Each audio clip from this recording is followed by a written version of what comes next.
Bonjour et bienvenue sur la chaîne Mado aime les animaux. Aujourd'hui, je vais vous donner des références vétérinaires où vous pouvez trouver à l'intérieur de ces composants, de ces compositions, du curcuma. Parce qu'on parle beaucoup de l'arpagophytum, j'en ai parlé encore une fois la semaine dernière, mais le curcuma, c'est une plante extrêmement intéressante et vous aurez ces 7 références qui ne seront pas toujours liées à l'arthrose. On verra des références qui sont liées aussi, il y aura un shampoing, il y aura des problèmes rénaux, il y aura des problèmes de foie également. Parce que le curcuma, c'est une plante qui sait faire beaucoup de choses. On la résume parfois à des problèmes d'arthrose ou d'arthrite, mais son potentiel thérapeutique est beaucoup plus large. Alors pour ceux qui ne savent pas, le curcuma, c'est également le safran des Indes. C'est une épice d'origine d'Asie du Sud-Est. Elle est beaucoup utilisée en Inde d'un point de vue culinaire, dans la cuisine. Et puis en médecine, elle est également très réputée pour ses propriétés antioxydantes et anti-inflammatoires. Généralement, ce qui explique les effets, selon la science, c'est les fameux curcuminoïdes, des molécules contenues dans le curcuma. Et c'est ces molécules-là qui expliquent les effets thérapeutiques. On sait qu'on a un effet sur le cancer. On sait qu'on peut soulager les troubles digestifs, notamment les problèmes de foie. On sait qu'on peut, avec cette plante, apaiser toute condition inflammatoire, mais notamment ce qui parfois intéresse beaucoup les propriétaires, l'arthrite ou même l'arthrose. Généralement, quand on pense curcuma, on pense à l'arthrose chez le chien, mais encore une fois, c'est très très large, c'est l'inflammation en général. Et il y a un effet aussi très intéressant sur le foie, puisque finalement, quand on regarde les effets traditionnels de la plante, elle était très étudiée, très appréciée, et encore maintenant aussi, mais à l'époque, pour sa capacité à agir justement sur le foie. Maintenant, je vous donne donc ces différentes composés que vous pouvez trouver chez votre vétérinaire. Il y aura les liens de chaque composé, on va les regarder ensemble. Le premier élément que vous pouvez utiliser, c'est un médicament, un complément alimentaire, pardon, c'est pas un médicament, qu'on appelle le Diren. Et c'est un complément alimentaire qu'on va donner pour l'appareil urinaire du chat et du chien. On voit que à l'intérieur de ce composé, il y a des choses qui permettent d'aider pour l'urinaire, notamment la canneberge, mais on retrouve aussi un peu plus loin dans la liste des additifs, on retrouve le curcuma qui ici donc aura un effet anti-inflammatoire sur l'appareil urinaire. Le deuxième, c'est un complément alimentaire du foie. C'est le laboratoire Miloa qui fait ça. Et c'est ce qu'on appelle l'Hepasup, que vous pouvez aussi trouver certainement chez votre vétérinaire. On draine, on protège et on restructure un peu le foie. Donc à donner dès que votre animal a des difficultés avec justement son foie ou lorsqu'il a parfois des enzymes hépatiques qui sont élevées. Et on retrouve aussi dans la composition, et d'ailleurs on voit dans la composition qu'on en a assez, on en a pas mal, on est en numéro 2 dans la composition, on retrouve du curcuma. Ici on précise qu'il est riche en curcuminoïdes, donc en curcumine, pardon, donc vraiment intéressant, Hepasup, donc curcuma ici qui aura une action sur le foie.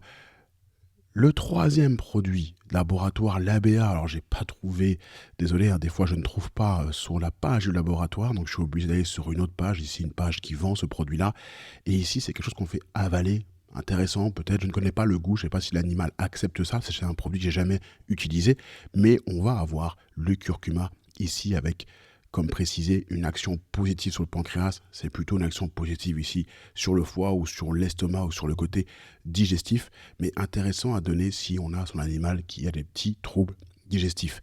Le quatrième produit, c'est un shampoing. Ça change.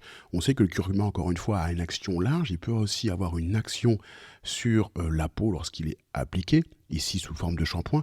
Et on va retrouver le curcuma sous forme d'ailleurs d'huile essentielle. Je ne savais même pas que ça existait. Mais ici, on a des composés synergiques. On aura pas mal d'huile essentielle dans ce shampoing qui permet de finalement régulateur, on va dire, de la séborrhée, du sébum, donc quand l'animal parfois a une peau trop grasse, on peut utiliser ce shampoing-là, et on aura donc de l'huile essentielle, donc de curcuma, qu'on utilise dans ce shampoing pour avoir les effets anti-inflammatoires du curcuma. Maintenant, les 3 dernières références qui vont peut-être vous plaire un peu plus parce que on rentre dans le classique, on va dire la pensée classique du curcuma, curcuma égale arthrose, c'est le séraquin. Le Seraquin qui est un produit quand même assez bien développé donc dans la sphère vétérinaire avec Boehringer qui le produit. Et dans ce Seraquin qui contient donc de la glucosamine, de la chondroïtine, donc des produits qu'on connaît qui sont largement implantés pour essayer d'aider à gérer l'arthrose, on retrouvera aussi du curcuma dans ce produit-là pour avoir l'effet anti-inflammatoire. Le deuxième produit lié à l'arthrose, c'est toujours les laboratoires Miloa et c'est le Mobility Supplement. Celui-là, effectivement, tout comme le Seraquin, on arrive quand même à avoir du retour vraiment très positif sur ces produits-là qu'on finalement vend assez régulièrement au cabinet. Là aussi, on va avoir la classique association glucosamine chondroïtine pour l'arthrose. Et puis, on aura également, donc ici un peu plus loin, tout en bas, le curcuma riche en curcumine. Et puis c'est assez complet parce qu'on va retrouver l'arpagophytum, donc j'ai fait une vidéo sur l'arpagophytum il y a quelques jours. On va retrouver également Perna canaliculus. Ça, j'aime bien ce nom.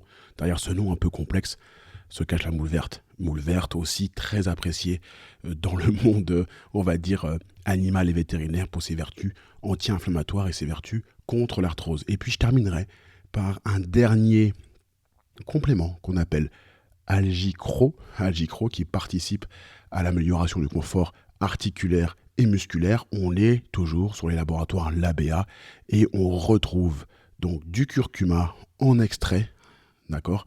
Et puis c'est un produit surtout lui qui contient de l'acide hyaluronique. Au niveau de l'arthrose, finalement, on a la glucosamine, on a la chondroïtine qui sont souvent employées, on a aussi l'acide hyaluronique, on en parle un peu moins. On va retrouver également régulièrement les oméga 3 ou le collagène de type 2, voilà les 15 compléments alimentaires qui sont utilisés pour l'arthrose. Et dans beaucoup de préparations, on rajoute des plantes. Ici, on a rajouté l'extrait de curcuma. C'est des dosages qui sont relativement faibles, pour être honnête avec vous. Lorsqu'on regarde les différentes compositions, c'est pas du gros dosage de curcuma. J'ai fait une vidéo qui s'appelle, je crois, je la mettrai en fin de cette vidéo, curcuma peut-être traité ou en prévention du cancer. Je raconte une histoire d'un animal qui était atteint d'un cancer et je trouvais ça très très triste. Et ensuite, digestif. Et ensuite, je raconte un peu comment le curcuma, on va dire, a des effets en prévention. Et vous pouvez, comme je aime bien ce terme, customiser la gamelle de votre chien avec du curcuma, ici directement en gélule, que vous donnez à votre animal, que vous pouvez acheter n'importe où. Et ça aussi, là, vous aurez un dosage qui est un peu plus fort que tout ce que je vous ai dit aujourd'hui. Donc n'hésitez pas à voir cette vidéo et à voir l'effet aussi préventif du cancer. C'est aussi ça le curcuma. Et c'est d'ailleurs pour ça qu'il est très apprécié en Inde. Et c'est d'ailleurs aussi pour ça qu'en Inde, on a moins de cancers digestifs. L'hypothèse, c'est que en Inde, on mange énormément de curcuma à tire-larigot, dans les sauces, etc. Et on a cet effet protecteur sur tout ce qui est cancer digestif. Continuez à me soutenir. Et puis, à la fin de la semaine, j'essaierai de répondre à vos questions dans une vidéo que je vais essayer de sortir toutes les semaines où je vais répertorier toutes les questions qui ont été posées sur les commentaires de mes vidéos sur ma chaîne Mado aime les animaux. À très vite pour d'autres contenus. Ciao, ciao.